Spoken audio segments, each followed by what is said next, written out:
Result dati dati kari woi sakri offer nani sanmung sanlaye haino hai STGT ni candidate o khorang tisalayo kha roंनाय khoni habanok bwskango oroko khosatai klayo kwbangma amjokmungni wngkhari rok rwlaye offer klai tongkha phiaba 2022 bisio STGT amjokmo achungnai rok tabubo result rwjak hinui borokni kok tisajakmani phiaba oroko khosatai tongo STGT amjokmungno tui kaisa case bo wngnaimani a case torogi tabuk kachawi tongmani abogi hapangrok mungsa saya wngui tongmani phiaba tabuk STGT ni candidate rok salbrum phai joba khlai tonglaimani borni manthai sanoi তামু খাইনো হাপাং আবনো নাইথাই তাবো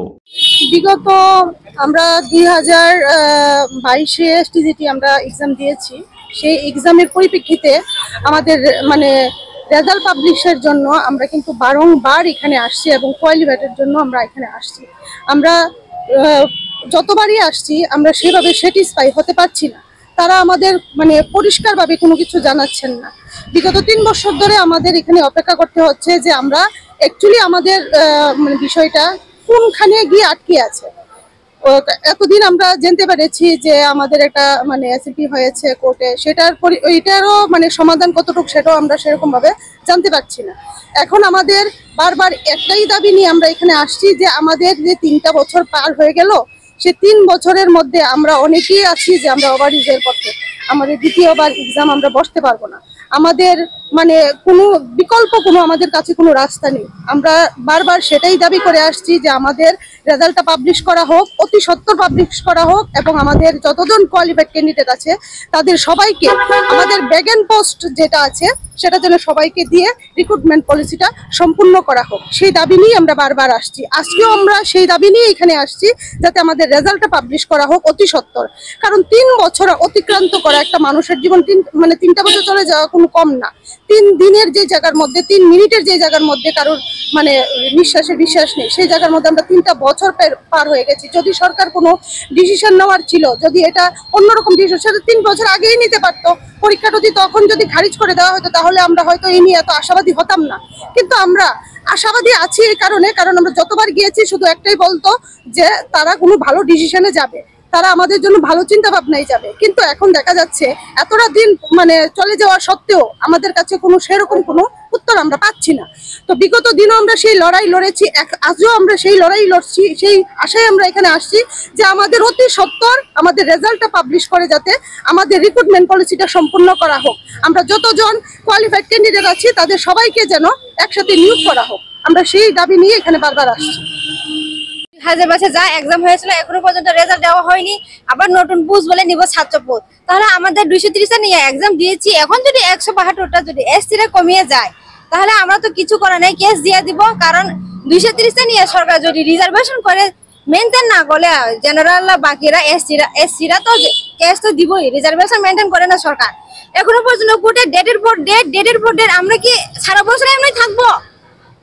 সারা বছর কি আমরা পরীক্ষা বসতে থাকবো আমরা already qualify আমাদের মধ্যে অনেকে আছে 40 বছর পার হয়ে গেছে 45 ইয়ার আমাদের তো পরিবার আছে না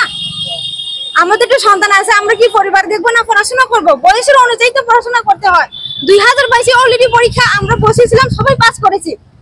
যারা যারা এখানে আছে সবাই কোয়ালিফাই আবার একজন দিব কেন আমরা ছাত্র মধ্যে আবার কেন দেব আমরা 230 টা যা হয়েছে এর মধ্যে ক্রিয়েট করে নতুন হোক বা পুরান হোক আমাদের এটা ক্লিয়ার করে নতুন एग्जाम নিতে হবে সরকার তো এগুলো জানতে হবে আমাদের কোনো প্রভিশন নাই বিজেপি সরকার আমরা এনেছি যাতে বেকাররা সমস্যার সমাধান হোক আগে তো আমরা বিজেপিকে ভোট দেইনি যাতে আমরা চাকরি পাওয়ার সবাই ইচ্ছা আছে এখনো পর্যন্ত সরকার যেভাবে হোক আজকে ডেট এই দিনে ডেট তারিখ সুপ্রিম কোর্টে যা রায় হয়েছে যা কিছু মেইনটেইন তো সরকারই তো সম্ভব করতে পারে না আমরা তো জনসাধারণ সরকারের কাছে যা কিছু পাওয়ার ইচ্ছা আছে সরকারই তো কইবই বারবার কি এখানে আসতে আমরা ভালো লাগে সরকারের কাছে এই বারবার রিকোয়েস্ট করতে আমাদের কোনো সময় এক্সট্রা আছে এখানে আসতে কেন আপনাদের রেজাল্টটা বের হচ্ছে না কি মনে হয় দেখুন আজকে 3 বছর হয়ে গেছে আমরা তো অনবরত রেজাল্টের জন্য আমরা ডিমান্ড করে যাচ্ছি রাজ্য সরকারের কাছে ডিপার্টমেন্টের কাছে যাতে অতি সত্বর নিয়োগ প্রক্রিয়া তারা সম্পূর্ণ করে রেজাল্ট দেওয়ার মাধ্যমে কিন্তু আমরা দেখতে পাচ্ছি গভর্নমেন্ট একটা এসএলপি করে আছে সুপ্রিম কোর্টে হাইকোর্টের জাজমেন্ট বেরিয়েছিল যেখানে বলেছিল রিজার্ভেশন ফলো করার জন্য আমরা নোটিফিকেশন একটা রিজার্ভেশন ফলো করেনি, তার জন্য একটা কেস হয়েছিল। তো তখন দেখা যাচ্ছিল যে রাজ্য সরকার হাইকোর্টের জাজমেন্ট সেটাকে ডিনাই করে তার এগেইনস্টে সুপ্রিম কোর্টে অ্যাপিল করেছে, তার জন্য তারা বলছে তারা রেজাল্ট দিতে পারছে না। তো আমাদের বক্তব্য সেই জিনিসটাই, আপনি দেখতে পারবেন যে 2022 সালে যে এসটি বিষয়টা সেটাতে হাইকোর্টে এখনো ঝুলে আছে। তারা রিজার্ভেশন প্রক্রিয়া সরকার বলছে যে রিজার্ভেশন প্রক্রিয়া তারা মানবে না, হাইকোর্টের তারা চ্যালেঞ্জ নিয়ে তারা সুপ্রিম কোর্টে গিয়েছে। তারপরে কিন্তু রাজ্য সরকার যতগুলো নোটিফিকেশন বের করেছিল রিক্রুটমেন্টের সবগুলো কিন্তু রিজার্ভেশন মেনে বের করেছে। তো যেহেতু রিজার্ভেশন মেনে সমস্ত নিয়োগ প্রক্রিয়া সম্পন্ন হচ্ছে বিভিন্ন দপ্তরে, ইভেন শিক্ষা দপ্তর বিভিন্ন টেট যে নিয়োগ প্রক্রিয়া হচ্ছে, আজের যে স্কুল লাইব্রেরিয়ান আপনার ফিজিক্যাল এডুকেটর সবগুলো নিয়োগ প্রক্রিয়া কিন্তু রিজার্ভেশন ফলো করে বের করা হচ্ছে, প্রক্রিয়াগুলো রিজার্ভেশনগুলো মেনে সম্পন্ন করা হচ্ছে। তাহলে আমাদের ক্ষেত্রে অসুবিধা কোন জায়গায়? তাহলে কেন আমাদেরটা কেন ঝুলিয়ে রাখা হচ্ছে? আজকে 3 বছর 3.5 বছর হয়ে গেছে একটা যদি শিক্ষক নিয়োগ প্রক্রিয়া ঝুলে থাকে, তাহলে সেটা সত্যি নিন্দনীয় বিষয়। উপর দিকে কিন্তু আপনি দেখতে পারবেন যে মুখ্যমন্ত্রী স্যার কিন্তু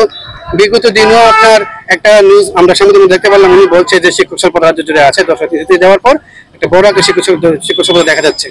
তো আজকে উনি যখন নিজে করতে সেগুলো প্রকাশ্যে সেগুলো স্বীকার করছেন, তাহলে আমরা 3 বছর আবেদন রাখছিলাম যাতে নবম দশম শ্রেণীর যে এসটিটি পরীক্ষা হয়েছে 2022 সালে সেপ্টেম্বর মাসে, তো সেটা নিয়োগ প্রক্রিয়া এখনো করা হচ্ছে না। আজকে 9-10 টিচার খুব ক্রাইসিস। প্রত্যেকটা মহকুমায় দেখবেন এমন কোনোদিন বাদ নেই যেখানে শিক্ষার্থীরা রাস্তায় বের হয়ে আন্দোলন করছে না শিক্ষক কেন নিয়োগ হচ্ছে না, তাদের শিক্ষক কেন দেওয়া হচ্ছে না। আর এদিকে আমরা এখানে দাঁড়িয়ে আছি 3.5 বছর, আমরা রিকোয়েস্ট করে যাচ্ছি যে কেন আমাদেরকে নিয়োগ করছে না। আচ্ছা, তো আপনাদের বলে রাখি যে আমরা ইতিমধ্যে জানতে পারলাম আপনার সাংবাদিকের মাধ্যমে ডিপার্টমেন্টের মাধ্যমে যেটা 725 নোটিফিকেশন আউট করবে গভর্নমেন্ট এসটি নিয়োগ প্রক্রিয়ার জন্য। তো আমরা কিছুদিন সপ্তাহখানেক আগে আমরা সিএম স্যারের সামনে গিয়েছিলাম এই জিনিসটা জানবার জন্য যে কেন আমাদের প্রক্রিয়া সম্পূর্ণ না করে নতুন পরীক্ষা থেকে গভর্নমেন্ট এগোচ্ছে। তো সেটা তো ঠিক না, আগে তার যে নিয়োগ প্রক্রিয়া সেটা সম্পন্ন করা হোক। তাহলে আমাদের প্রশ্ন মুখ্যমন্ত্রী স্যারের কাছে, যদি নতুন নিয়োগ প্রক্রিয়া আমাদেরকে বাদ